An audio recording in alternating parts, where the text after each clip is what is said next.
On a crisp January morning in 1947, Los Angeles woke to a nightmare carved into its sunny streets. A passerby stumbled upon a gruesome sight in a vacant lot in Limert Park. The body of 22-year-old Elizabeth Short, a young woman whose dreams of Hollywood stardom had collided with an unimaginable horror. What lay before them was no mere crime scene. It was a tableau of savagery, meticulously staged. Her body had been bisected at the waist, drained of blood, and her face grotesquely etched with a chilling Glasgow smile, a macabre crescent carved from ear to ear.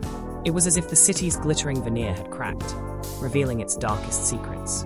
Dubbed the Black Dahlia by the press, a name as mysterious and alluring as Elizabeth herself, the case quickly became a media sensation. The nickname, a nod to her dark clothing and the film noir aesthetic of the era, added an almost cinematic layer to the tragedy. The LAPD launched one of its most extensive investigations, with the FBI stepping in to identify Elizabeth through fingerprints. Her prints, already on file from a prior arrest for underage drinking, quickly confirmed her identity. But that's where the trail of solid evidence ended.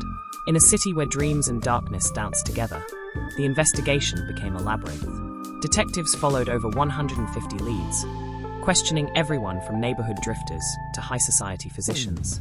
The case's most infamous suspect, Dr. George Hodel, was later accused by his own son, retired LAPD detective Steve Hodel, who unearthed chilling connections between his father's movements and the crime.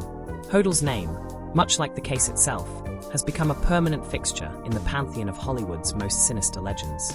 The murder scene felt almost theatrical in its presentation, as if the killer had composed a grim symphony of violence, leaving behind a mystery that would haunt the city for decades. The vacant lot, surrounded by everyday suburban life, seemed to mock the idea of safety, turning an ordinary patch of land into an eternal stage for unanswered questions.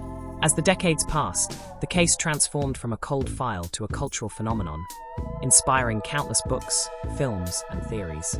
Like a noir film endlessly looping, the Black Dahlia story remains shrouded in shadows, where fact and fiction blur. Elizabeth Short's murder is not just an unsolved crime.